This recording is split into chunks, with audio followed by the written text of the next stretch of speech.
All right, time to recap the college football quarterfinals. Kevin Bunk, Michael Merlo, as always, coming to you for BTO Media. It's not a Sunday recap. It's a Friday morning college football recap. But we will be back with the Sunday recap Sunday night at 7:30, as always.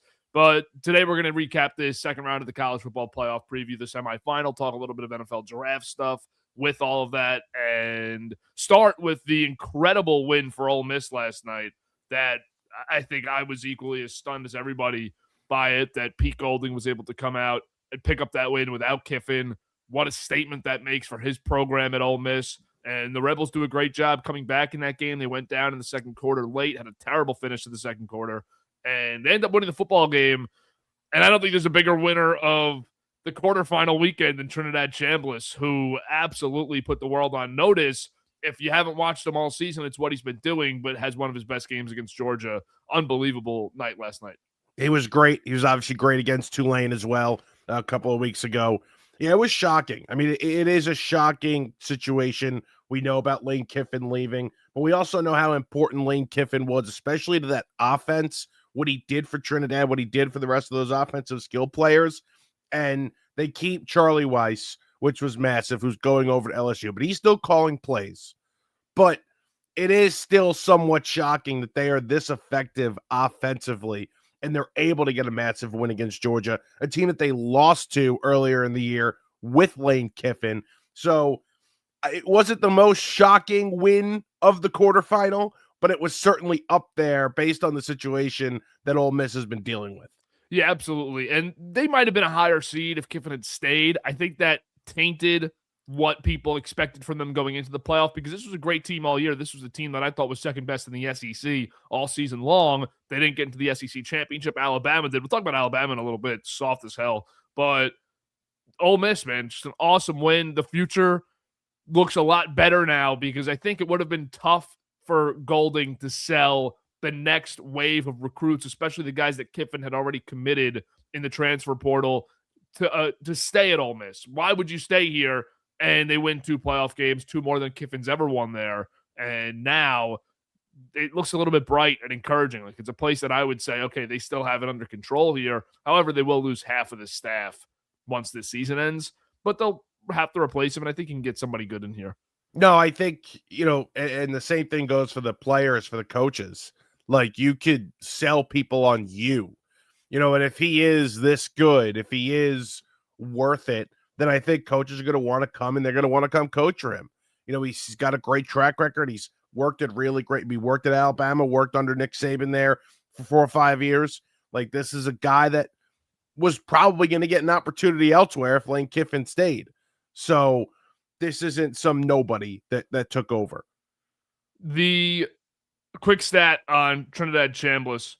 Chambliss is the first quarterback in FBS history to potentially finish the season with 3,500 plus passing yards, 500 plus rushing yards, 3 interceptions, but 5 or less, no more than 15 sacks taken. And you watch him play, and sacks taken, obviously partially an offensive line stat. He does a great job, almost like it reminds me of Kyler Murray a little bit, playing, where he's great at evading pressure. He does a really good job scrambling, made a couple nice plays on the run last night to avoid pressure. And it's a guy who probably just maximized his stock for the NFL draft this entire season. And going into next year, going into this offseason, he's got to have a good combine and really good metrics and have some really good days in shorts to be a top 3 round pick, I'd imagine. I think the most impressive part about him last night were the plays he made with his feet. To be able to get out of the pocket. He made that little flip throw, which ended up getting them a first down when he scrambled all the way back. He made another big-time throw on the run, and there were a couple of balls deep on the run that were just like, wait, this guy can really sling this freaking rock. He's really this good, and I've watched him a little bit this year, but last night was one of those games where I was kind of in awe of him, and it was the first time I think I was watching him this season. Yeah, he's great. I've watched a few Ole Miss games this year. The one that I watched start to finish without anything else on was the Egg Bowl, which obviously is a game that they should win Yeah. against Mississippi State, but he was great in that. He didn't play their first 2 games of the season, so his stats are even more impressive. But yeah, Trinidad Chambliss, huge winner from last night, among all the rest of the quarterbacks who won games. I don't think there was a quarterback who won a game. Maybe you say Dante Moore. We'll talk about him in a little bit. But thought all the guys this past weekend or, whatever, the last 2 days, New Year's Eve, New Year's Day, did a good job improving their stock or keeping it the same. And a couple of offensive weapons yesterday for Ole Miss as well. I mean, Wallace, who had the touchdown, 156 yards, a receiver, 2. And then Lacey, obviously, who's had a huge year for them, had the bad fumble, but didn't let it ruin his game. He had the bad fumbles early in the second quarter and doesn't let it ruin the night for them. That was big. He played well as well. How about this on the other side for Georgia? They haven't won a college football playoff game since beating TCU in the national championship. So the narrative of Georgia being the next Saban Alabama may be true, that the closest thing to it still, but they haven't had much success with Kirby after the second national championship. They haven't been able to get back to where they want to go. And all year long, I mean, the Texas game, their last 3 or 4 games of the schedule were the ones I really watched. I didn't think that this was a typical great Georgia team. I thought they were going to win last night by 2 or 3 touchdowns. But overall, I mean, since Stetson Bennett left, I haven't really thought they were a great team. That was kind of his timeline was the last time that they were a powerhouse. No, and Stockton's an interesting watch. I mean, he took a lot of big hits last night. He's a tough mother effer. I mean, I don't know how he was still standing by the end of that game. But either way, he's an interesting watch, kind of different. But I thought this was a team that was at least one of the 4 best in the country coming into this playoff. Not a team that I would have picked to win the national championship, but certainly would have picked to get to the Final Four. So I think this is a very disappointing end for Kirby Smart. Yes, you ran into a good team. You ran into a team playing well in your own conference, but I think you're still upset over a game that was very winnable, that you basically had in your hands there in the second quarter, and you let it slip away. Yeah, they were definitely beatable all year, Georgia, because at home against Ole Miss, they had a classic 43-35 game on the 18th of October, and then they almost lost to Florida the following week, 24-20 final score, beat Mississippi State 41-21. The Texas game was close until the fourth quarter, where it was just a blowout after that, and then they played Charlotte, Georgia Tech. Like Georgia Tech, they beat 16-9. Georgia Tech was good this year, but this is not the typical dominant Georgia team. Dominated the SEC championship, but they lost. I'm not surprised they don't get to a natty. I'm surprised they don't get to a Final Four, though. But outside of Indiana, is there that dominant team? Like usually, no, and I don't even think they're a typical dominant team. I don't think they're as good as past year's dominant teams. Like usually, there's 1 or 2, maybe even 3 in some scenarios where you're like, oh, this team, like one of these 2 or 3 teams could win the national championship, no doubt. They're dominant. Like, I feel like you only had 1. I would consider Indiana that, but Georgia certainly wasn't this year. No, they weren't. I think past year's teams were just a little better than Indiana, but they're in that class. How could you deny what they did yesterday? Them beating Ohio State in the Big Ten title. They haven't lost a game. You have the Heisman winning quarterback. You have about 10 NFL players on your team. How could you really deny it? The benchmark that everyone uses is LSU 2019. Nobody's been close to that either. But even like the J.J. McCarthy Michigan team, I would have said was probably better than this one. But they had close playoff games too. They almost lost to Alabama in the Rose Bowl. That game went right down to the last play. So good for Indiana. We can talk about them now. That game sucked. That game sucked. That was one of those games that went off pretty early, especially because dinner came out. But either way, I don't know. I think I would push back on the Michigan thing. I understand Michigan had a ton of NFL players, and we'll see how this draft goes for Indiana.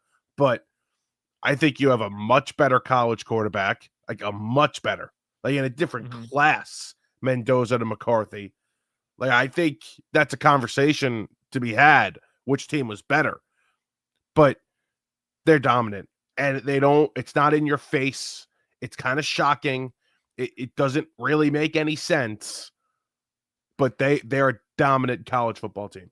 No, they are. 38-3 final. Alabama, this The obsession yesterday. I don't know if you bet on these games. I don't know if you're still a non-gambler, but I have money on them. The obsession yesterday was Alabama with the points. What was it, 7.5? Yeah. That was, I mean, this was always going to be, I thought this was a blowout from the second this game was scheduled. I had Alabama plus 7.5. And the reason why, and it wasn't even an Alabama thing, it was the team on the bye thing. Yeah. The weather sucked. It was raining for 3 straight days over there, and it was pouring.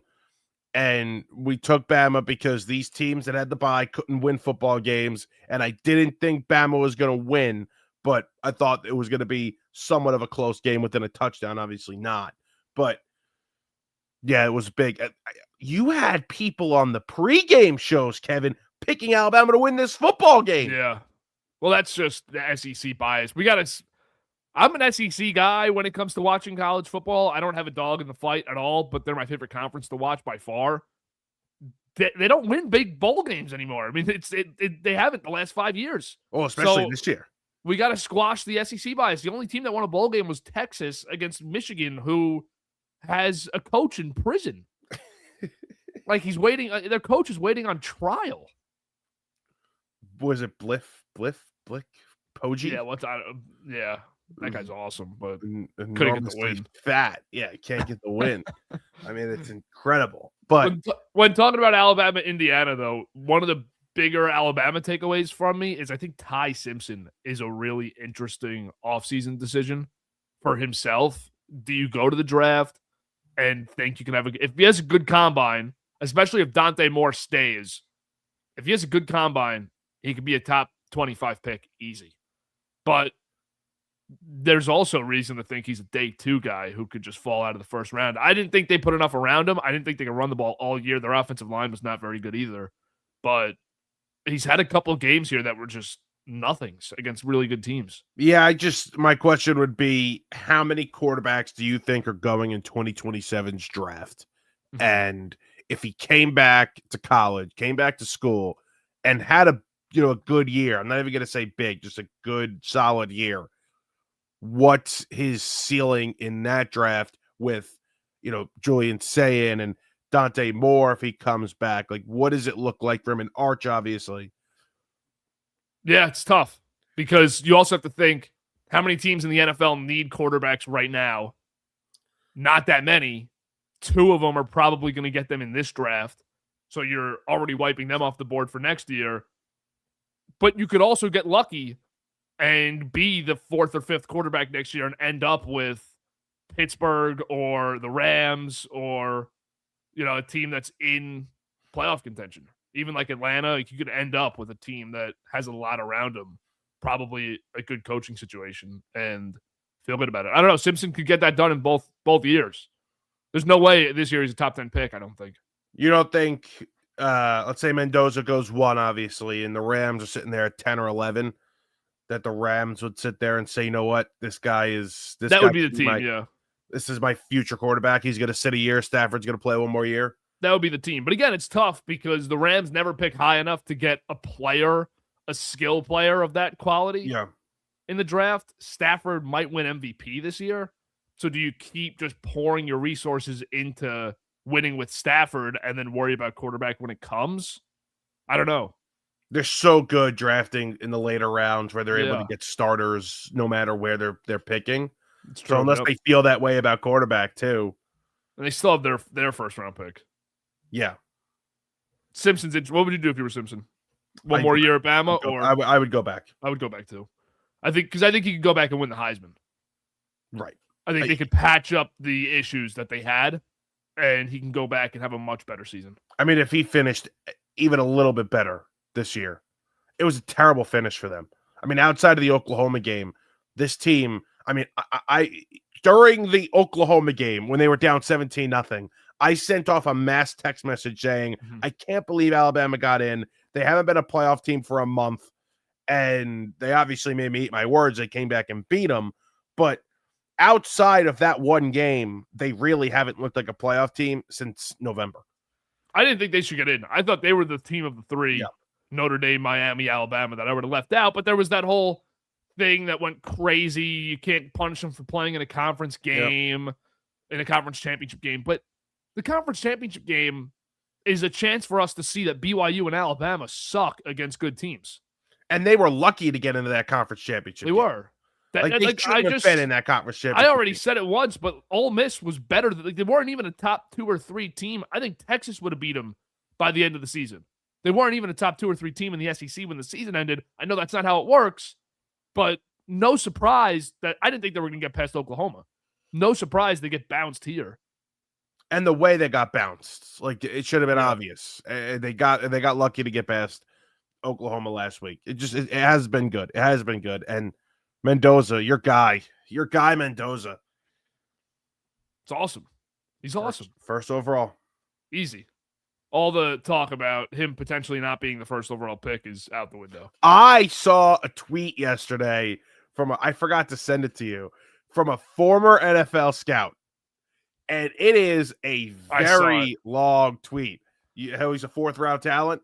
Yeah, I mean, he gives all. Hopefully, he's a scout for the Raiders. Like, gives all the reasons why he's a 4th round talent. Mendoza is, and I was laughing. I was reading a little bit of it, and I was just laughing. Let me try to find it right now. I have it now. All right. So the way you said that, let's say the Jets did not have to move up in the draft, and Mendoza fell to them at 3 or 2, so the Giants win. You're totally okay with them taking the quarterback here? Yeah, if it's him, yeah. Okay. You have to be. I think it's what they try to do, too. But you know what? The Jets, I would take the quarterback even if they like Moore. If you like Moore, take him, because they have the resources to get what they need to get to make it. There's a chance this year that they go into the season. If they play their cards right, this is what I would do. Free agency, add the defense, and offense. Draft time. I'm drafting offense, and make sure because they're not far away from putting a good offense around the quarterback position. They already have the running back. They have 4 of the 5 offensive linemen that are going to start next year. 4 of the linemen who are very good. Like, they have 4 really solid starters coming back. Need 2 more receivers, one higher end. I think they need 1 even, like 1 better than Adonai Mitchell. Okay, because I think he could be your 3. And then you need another tight end. Ruckert, and who am I blanking on right now? Well, they have Mason Taylor, but I think you need to get a guy better than Ruckert. Even though he's extended, but he's got $2 million guaranteed after this year. It's big. So good for him. I can do better. Okay. So I think that they should draft the quarterback this year. Their offense is much better than Sam Darnold or Zach Wilson stepped into. Does Dante Moore come out? He should. Do you think he does? I do. I think it's just... If he wins this game against Indiana, does he come out? Has to. Because then you're playing in a national championship with Oregon. Odds are you're not going to get back to it next year. You've reached the mountaintop there. You got to go to the NFL draft. Second pick in the draft, third pick in the draft is $40 million guaranteed. I know you're going to get your $9-10 million from Phil Knight next year to stay at Oregon, but $40 million guaranteed is a lot. When we see guys like Quinn Ewers and Shedeur Sanders and Will Howard have great senior years and get picked on day 3 and they lock up $3 or $4 million NFL dollars. Mm-hmm. Go get your top 3 contract now. It's a good point. Because if he goes out next year and he doesn't have the greatest year, and then Arch lights it up, and Julian Sainz easily the number 1 overall pick, and now you're sitting there, like you mentioned before, with a lot of teams that drafted quarterbacks this year that don't necessarily need them next year, you're screwed. I think if Arch came out, he'd have a shot at going number 1. This year? Yeah, I do. Really? I think Arch... I've been saying this all year. I haven't said he's going to go number 1 all year, but I think he had a much better season than everybody has given him credit for. Got ripped a lot early in the year. Their offensive line was awful. They had no running game at Texas this year. It's maybe the worst Texas supporting cast of the Sark era, And he finished the year so strong, knocks off A&M, had this great bowl game. He's had a few massive, massive games. I think the name helps him out. And I think his high school profile helps him out because the best NFL quarterbacks, about 45-50% of the time, are elite high school recruits. And then even the guys after are on that second tier. It's very rare that a great high school recruit who had a good college career is awful in the NFL. My mom asked me last night. She's like, "Is Arch going to the draft?" She loves Arch. And I was like, "No, not this year. Like, he wouldn't be picked high." Yeah. I was like, maybe he'd get picked in the second round. And I think he's easily top 3. It's funny that you say that he's easily in the top 3 there. And I've seen other people say that. I don't know if it's just reactionary to his Michigan game or not, but I think he'd go before Moore. I would take him before Moore. Good did he play in this? I didn't even see how he played in this Michigan. He torched Michigan. He torched them. Let me see. I'm going to pull up the stats right now. Interesting. But if you're Moore, you come out. Yeah. I would. He wasn't great yesterday. Yeah, Arch against Michigan had 221 and 2 touchdowns in the air, ran for 155 yards and 2 touchdowns. Contributed all the first 4 Texas touchdowns, and then didn't play after that. I need to look at it. I can't just listen to it. I need to look at it. Oh, he had 155 yards rushing. Yeah, he had like a 68-yard touchdown run. Jesus, 60-yard touchdown run. 60, yeah. I mean, he was great. He was great. Yeah. Wow. Good for Arch. I'm rooting for Arch, obviously. You know, big Manning guy over here. So, yeah, he had 4 in a row for them. Excuse me, he didn't have the first touchdown, but yeah, he was a monster in this game. I agree with your point on Simpson though about Moore too. There's a lot of quarterbacks next year. You know your top 2 in this class because Arch isn't going to come out. You know your top 2 in this class. Why would you wait till next year when every pick, if you look at the contract structures of the NFL draft, first round, almost every pick, the salary, overall earnings goes down almost $1 million. So you know you're going to be one of those top picks. Why would you? Like, if I'm his agent, I'm telling him, I know you maybe want to play one more year at Oregon. I know you probably need one more year at Oregon performance-wise, but this is just money that you can't pass up. What if Trinidad beats Carson Beck, who's also another interesting conversation? Yeah. Who I don't think is very good. Like, I don't think highly of Carson Beck. But not me either. If the winner of this game is going to get a little bump. Yeah, they will. They will. I also wonder how often with guys like that, the mind might be made up of NFL teams already. You think? Because they're going to go back and watch like 50-plus career games from both of them. And what is this game going to change? I think Trinidad is changing minds, though. I agree with you with Beck. Like, I think we know what Beck is. He's not that special. Beck's a day 3 pick, I think. But I don't know. I think Trinidad is like last night, the reaction on social media from people that, cover the draft. Like, oh, he might be the quarterback 3 in this upcoming draft now with that. I think he is, but he's 6'1", hardly. Like, is he 6'1", or is that what Ole Miss lists him at? You're right. And then he's 200 pounds, maybe. That usually doesn't translate. Obviously, we've had that conversation a million times. 6'1", 200. That's what they have him listed as. Yeah, so he's probably like 6'1", 190. A good 5'11", and then cleats on, he's 6 and 188. Wow. Probably just not a. You're calling Ole Miss liars. That's what you're doing. That's what I'm doing. It's like like Jalen Milroe.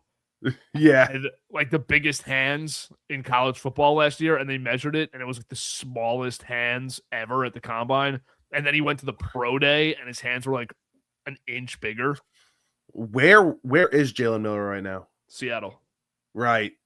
He's the backup there. Right. He's backup. Not needed right now with Sammy. Yeah. Can I say this? Yeah.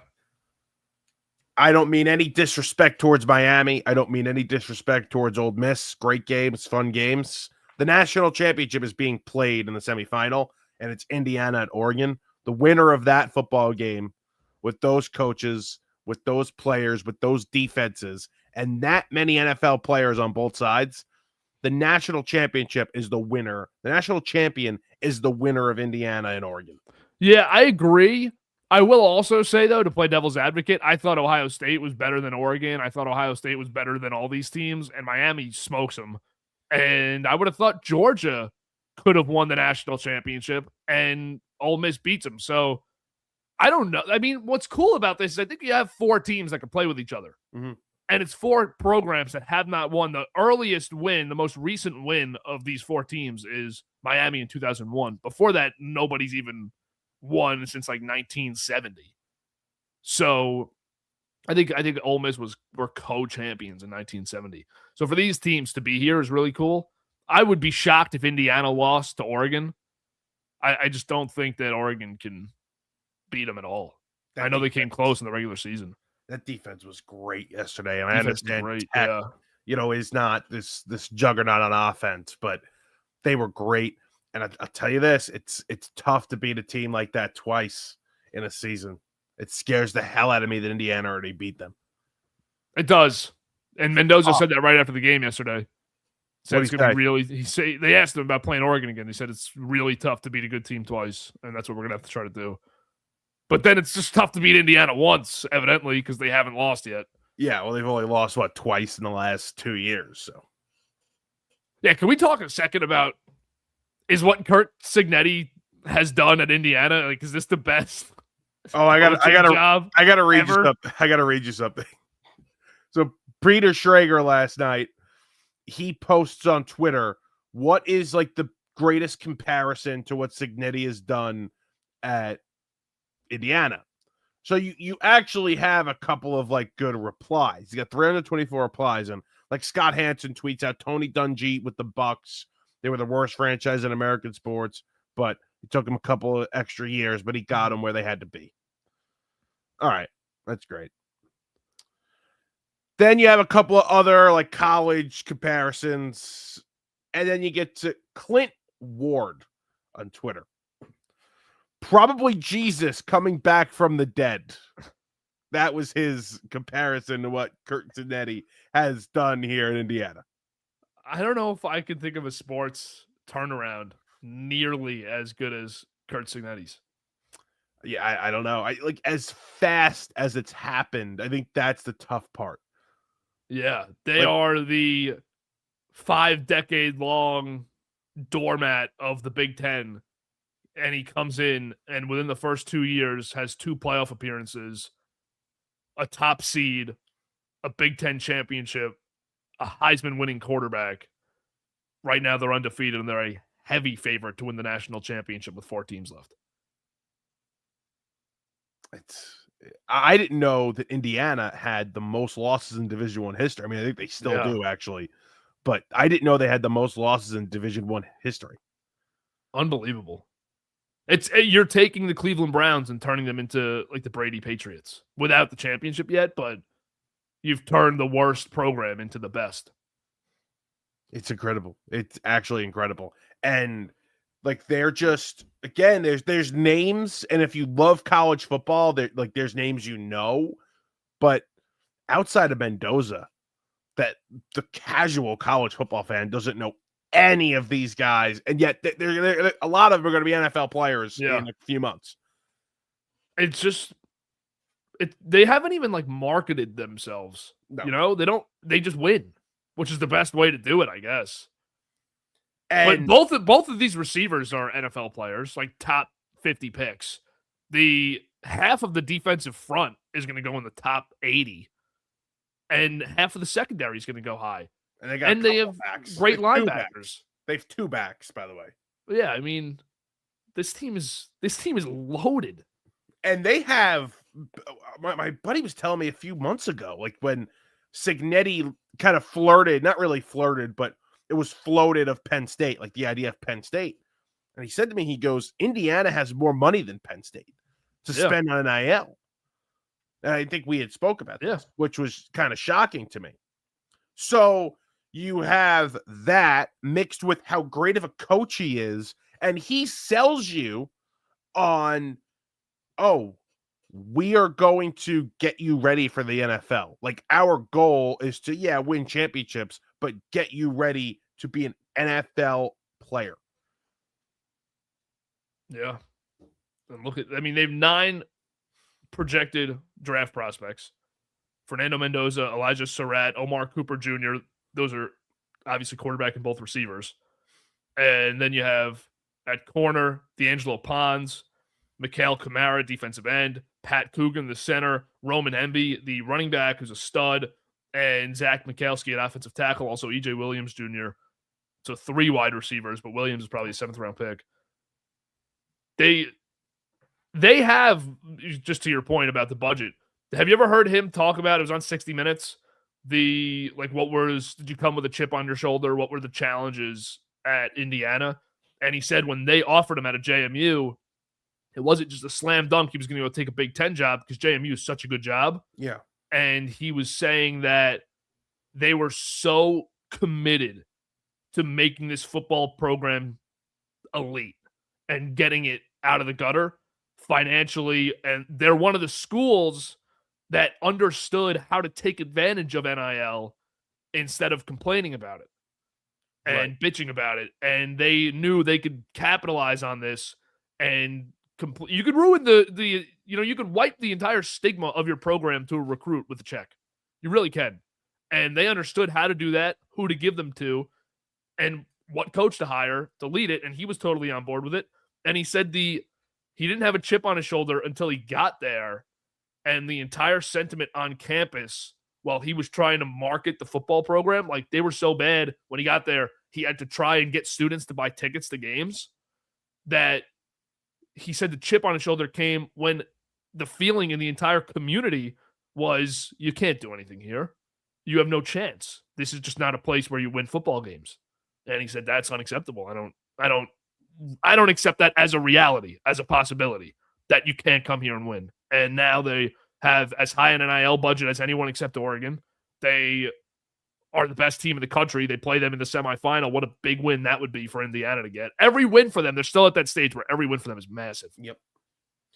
And I don't know if you heard him after the game, after the Rose Bowl. He was like, I think it was Reese Davis. He was like, so what does it mean for you to win this game for your program? And he like pauses and then he just says like 5 words. It'd be a hell of a movie. That's all he says. Yeah. Like he's got the quarter zip, no undershirt on. He's badass. He's badass. And right after they won the Big Ten championship, what does he say? I have to find a way to get these guys hungry and humble again in 3 weeks. And looks like they were. Absolutely blow the doors off Alabama. I know Alabama was the worst team left. And I think it's possible any of the other, how many teams played? 8 teams played this week. Yeah. Any of the other 7 teams would have beat them. Or any of the other 6 teams that weren't in this game would have beat them.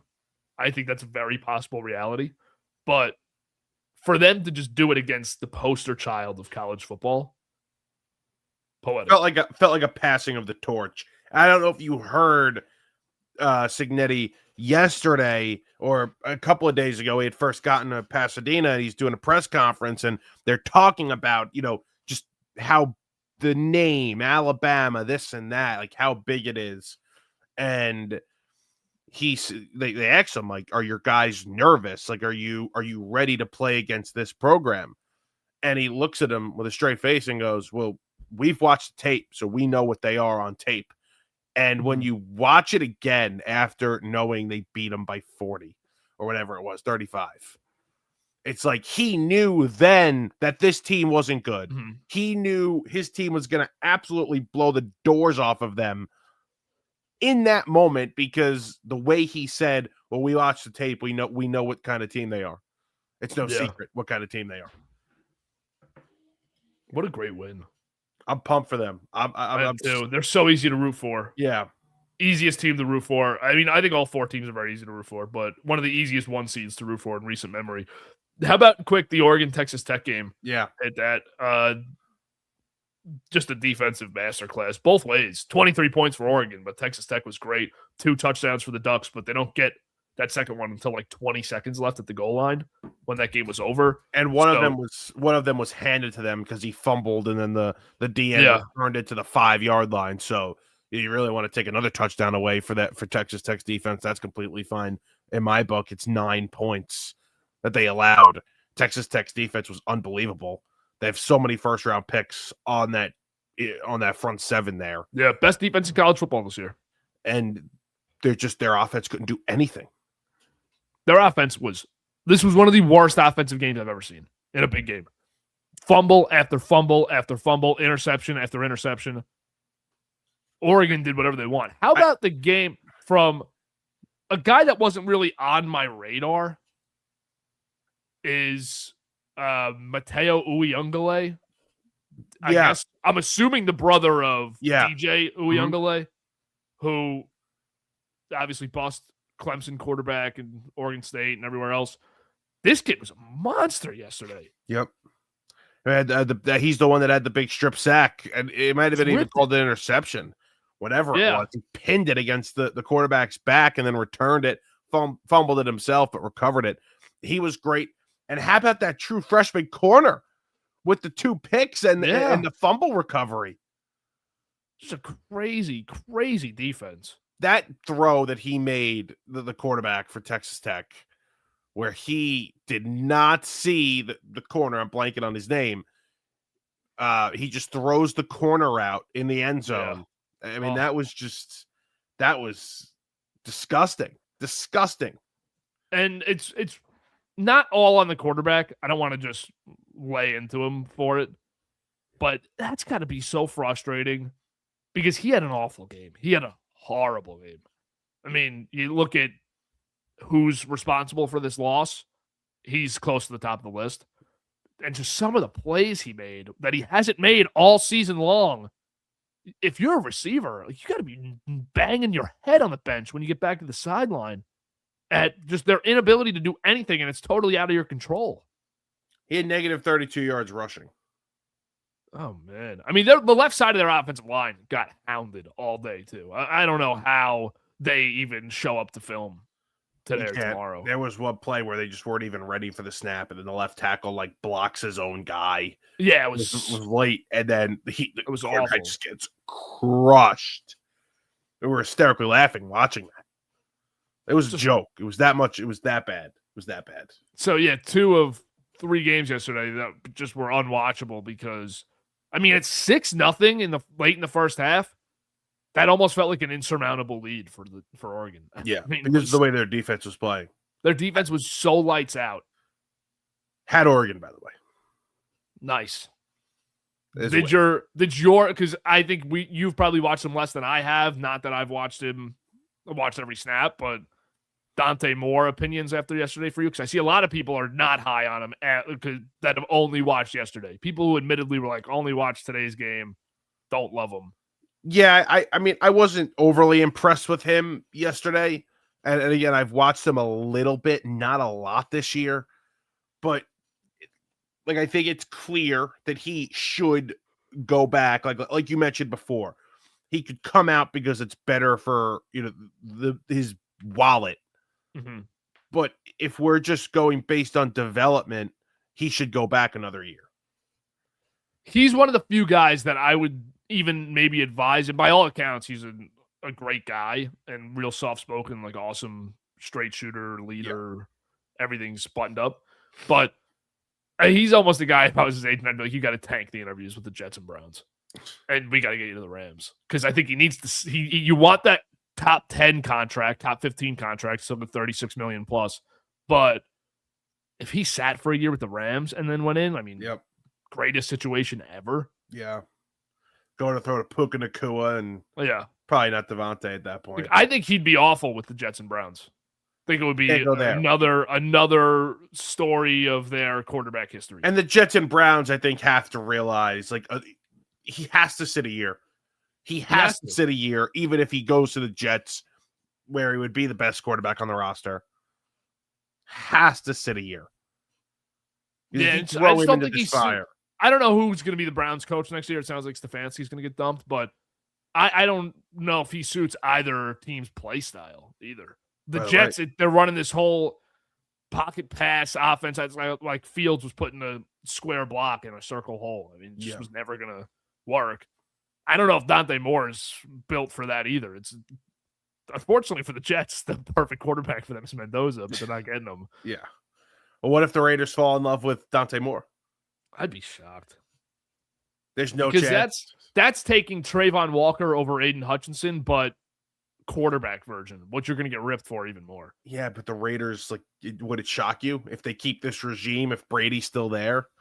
Brady's going to fall in love with Mendoza. That's the problem. Yeah, they're going to because they're very similar. They're very similar play styles. And it's going to be all about the Mendoza's going to look great on camera all offseason. The stuff that happens behind closed doors when they're breaking stuff down is going to be where teams just fall in love with him. Right. And if Brady's in that room, watching how process-oriented this kid is, it's over. Nobody's getting him. It's going to be the Raiders. Giants. The Raiders. By the way, see their fans before you go, you see their fans on Twitter, the Raiders fans. What? We're all like, if you guys win on Sunday, I'll January 6th, the facility. And it's like just going nuts on Twitter. That's good. This is good. They're in love with Mendoza too. I'm in love with Mendoza. You're in love with Mendoza. We're all in love with Mendoza. It's too bad we won't get him. No, we're not getting him. I got Dart, and you got Malik Willis next year, so it's good. Yep. What was I going to say? Oh, it was completely off topic, but you brought up Stefanski. See, the Giants might be a little interested in Stefanski there. I would be happy with that. I'd be happy with that too. I would be very happy with that. He'd be my fourth option, but I'd be happy with it. Okay. I'd be happy with any of my top four options. Okay. McCarthy, Shula, Kubiak, or Stefanski. I'm good with either of those. I'm good. But they're not going to do any of that. They're going to probably hire Lou Anarumo. But either way. Shane's back. Your boy Shane's back. So right. Let's wrap up here with Ohio State, Miami. Yeah. Interesting wrinkle in this game before it was Ryan Day has to call plays. Then their offense completely stinks. Not that he hasn't been a successful play caller in the past, but I think it clearly had an impact. But Ohio State lose their last two games of a year that 3 weeks ago or 3 games ago looked like they were going to roll to the national title. It was just one of the more shocking losses, I think, in a college football playoff I've seen in a very, very long time. I mean, I know Miami can play. I know they're great up front. Their defensive line is unbelievable, and they've even got, a very nice offensive line. The tackles are really good, but this was shocking because I just didn't expect Ohio State to get pushed around like that. It could have been a close game because of how great they are on defense, especially up front.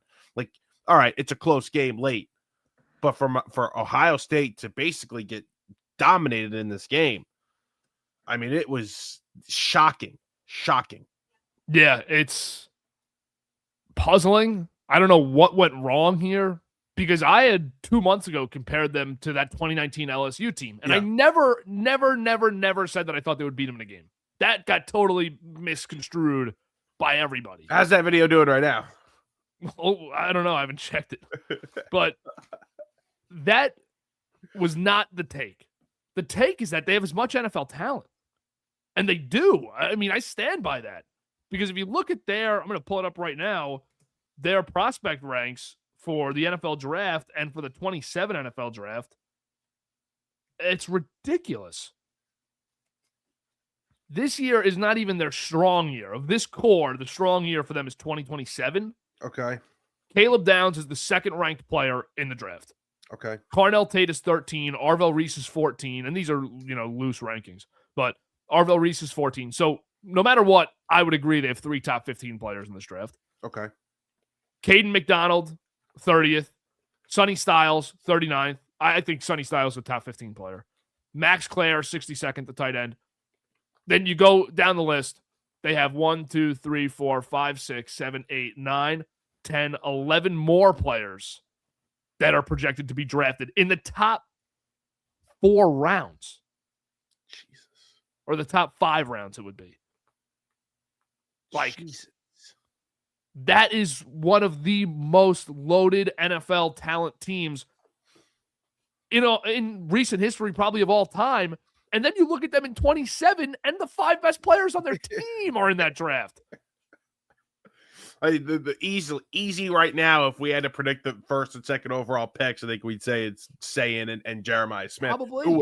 who was great, by the way, in that game. I mean, there's going to be teams next year that are in desperate need of a quarterback, and they're going to sit there and say, well, we have to consider Jeremiah Smith for a second. Like, we need to make sure this is the right pick. We need to make sure this quarterback is going to hit, because we cannot pass on this kind of player. That's how great he is. And he was great the other night. He did everything he could. It was that first half, Kevin. It was the first half of that game that lost them this football game, because in the second half, outside of one drive where it stalled, they dominated the second half. They basically came back and tied that game. They're down 3. The missed field goal is the only difference. It is. They got to be kicking themselves. You also have to think about the pick 6 there. That is the difference in this game. Ohio State wins it. It's close, but Ohio State wins the game, and they're moving on. I think that Jeremiah Smith is one of the rare exceptions that we get every couple of years where having to play a third year of college is totally unfair. Yeah. Because he'd be the second pick. The Giants would not pass on this guy if he was in this draft. And again, that's a 4 for $40 million that Smith gets. God forbid he tears his ACL next year in a game. Takes a bad hit. Knee buckles. God forbid that happens to this kid. 20 years old. Might be a year from now the best college wide receiver prospect ever. Total Julio Jones prospect here. And he's not able to go to the draft. Even last year, I remember scouts saying that he'd be a conversation at 1, and he'd certainly be a top 2 or 3 pick last year as a freshman. Yeah. That's how good he is. I'm trying to see if I saved his stats. No, I didn't. But his college stats are insane. I just had them all combined. Yeah. I didn't save them. But Jamar Chase was the last guy like this, I think, where through 2 years he was so clearly a top 5 pick in the NFL draft, and he didn't play his third year. Burrow had got drafted. Chase didn't play, mainly because COVID was going on. He was 2020 senior year, and it was the weird schedule, and it was like half the season, and he just said, "I'm not playing." Yeah, and he still went 5. It was a big discussion that year. Like, would you take Jalen Waddle? Would you take Devontae Smith over Chase because he hasn't played in a year? And every team there, we know in hindsight, would have taken Chase first as he went first. But I wonder if Smith even considers that. Probably not with the like Chase didn't play in the NIL era, so there wasn't somebody saying, "Hold on, don't sit out this year. We'll give you $8 or $9 million to play." What does Smith get next year? NIL. 10 million. He's getting 8 million. It's not known what Ohio State gives him, but he's getting an estimated value of $4.2 million annually in addition to his Ohio State deal with Red Bull, Adidas, Nintendo, and Lululemon. So he's probably at around. So he's easily over. He's easily over 10 million, I think. You think? Total. Yeah, I think he's probably getting 8 from Ohio State because he could. I mean, I don't know if guys leverage it like this. I really don't know how it works, but if I were him, I'd be like, "Dude, I'm going to Oregon if you don't pay up," because they would pay him 10 or 11. Yeah. Well, why would you leave Ohio State though? You wouldn't. For you. Well, now that what's his name's gone. Why am I forgetting his name? Yeah, Hartline. Yeah, gone. Wide receiver guru allegedly. Yeah. One thing on that, quick, not to just rip on Hartline. Yeah. I don't know. He's probably sick. He's probably sick, coach. Yeah. I feel like I could probably they have the top 3 receivers in the country every year. No. It's if you look at the top 5 high school guys every year, they're all going to Ohio State. Right. You still got to coach them. What a wide receiver guru, man. What are you gonna do? You're gonna be the wide receiver guru? No, but I'm just gonna be go get them, guys. You're just gonna sit there, play hard. No point paying you. I don't know. What if Hartline sucks at USF? I'm gonna circle back to this. Okay. I don't think he sucks. They got praise for that. No, he's definitely a stud. He's a really good coach. Every guy that's come out of there the last 8 years is they're why is it wide receiver? Hartline's insane. Hartline's the greatest coach of all time. He is the greatest wide receiver coach ever. I understand what you're saying. It makes sense, but you're probably wrong. Yeah. Real quick on Ruben Bain, and then we'll wrap. Freak. Insane player. Weird NFL prospect. Why? His arm length for defensive ends. A defensive end hasn't made the Pro Bowl with his arm length. It's like a threshold of, like, they're so small. A defensive end hasn't made the Pro Bowl in the 21st century with his arm length. And I don't know if that's there's not even that many of them, so it's a bad stat anyways, because you can't fairly quantify it, because like 1% of defensive linemen have this anyways. Yeah. Or, I mean, Pro Bowl sucks also. Let's first put that out there. I'll go on the record too while I'm doing this to say I'd take Ruben Bain top 5 and be thrilled. Okay. But interesting guy, because I do think he might be an inside rusher in the NFL. That's fascinating. And I think there's going to be teams, because teams buy into that stuff. Yeah. I think there's going to be teams who are like, we could get, I think Arvell Reese goes before him because it's a better athlete. He's going to have a sick combine. And then I think teams are going to be like, think Baines, we would slot him in at defensive tackle. Like Will Campbell on the other side of the ball last year. There were teams who thought he was a guard. And there's teams who still would say he's a guard. Is he big enough to play inside, though? He's 6'3", 275. So okay. They'd probably want him to put on a few more, but there's a lot of smaller interior rushers now. They can play. Well, I think probably the way that he would get used is you put him at whether you're running a 3-4 or 4-3, you put him at every spot. Right. Throughout the game. Different down, different situation, different distance. You put him at every spot. He's a monster, though. He's so good. He's so good. Record. Like, I was sitting there, and Jeff fans friends texted me, like, this guy's going to look great in green and white. And I'm thinking about it. I was like, they could take him. Like, it could. Yeah. It does make sense. They need so much help on defense. You go him, McDonald, and Jermaine Johnson if he's back next year. Or if you don't feel like paying Jermaine, like, all right, there we go. Let me lay this out for you for the Jets, and then we're done. And then we're done with this. Say they just say, like, we don't want to draft any offense this year. Okay. We actually think our offense is pretty close. Jesus Christ. Just hypothetical. Okay. So they signed George Pickens. Complete overpay on Pickens. Okay. Then they add a tight end. No one crazy. You fill left guard. So you have 5 linemen. Yet your receivers are Garrett Wilson, George Pickens, Adonai Mitchell, and John Mechie. Okay. Your running backs are Breece Hall, Braylon Allen, Isaiah Davis. Quarterbacks like Kirk Cousins on a veteran minimum. And backup, I don't know, like Tyrod again. Who knows? So you feel like your offense could score like 17 points a game. Okay.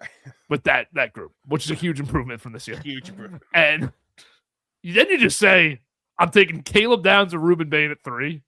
I'm taking defense the next pick of the first round because we need 11 starters on defense. That's not the worst path. Is that what it is? Like, do they actually need like 8 guys on defense? They need like 8 guys on defense, yeah. I think they have, out of keepers, I'd say they have, Sherwood's going to be at middle linebacker next year, although he didn't have a very good season. And they have 2 defensive tackles. Jermaine, no. You don't want Jermaine. I think you should be looking to get better there. What about Will? You should be looking to get better. Wow. Okay. So you really need to. You really need 2 guys. Will McDonald, really skilled. He's the size of Mikal Bridges. Like, what were we doing at pick 15? Is that true? He looks, Mikal Bridges is probably bigger because he's like 6'8". Look at pictures of 2 of these guys are the same build. Took a defensive lineman that's built like the thinnest NBA player. That's Joe Douglas for you. That's your guy. Yeah, all right. So that's kind of it for our little college football recap, NFL draft, Jets mashup today. I'm pumped for the draft. Pumped for the college football semifinal. Each game, just awesome implications on them for the programs that are involved. Can we also, because I keep lying, that this is the actual stat too. Oregon's never won a national title. Indiana never. Ole Miss 1960 were co-champions. Miami 2001. So we're going to get a new winner. Yeah. And then did you see that this kid Chance Robinson on Miami entered the transfer portal today? Are you serious? Like, how's it? And he plays for them. Like, do you let him play the rest of the year? I feel like probably. I feel like you probably let him play. It's not his fault. It's just it's the situation. It's the schedule. It's the calendar. And the calendar is so messed up. And Saban and Dan Lanning had, especially Dan Lanning, had a great solution for it. It just sucks. It's the situation. He's a sophomore. I think he plays special teams because I didn't see him on the field at all offensive. I didn't notice him, but people on Twitter are like, people on Twitter, which means he probably doesn't even play. Right. Because people on Twitter are like, unbelievably, he can't play, can't play moving forward, have to bench him. Whatever. All right, good stuff. See you later. See you Sunday, 7:30. Sunday. Recap.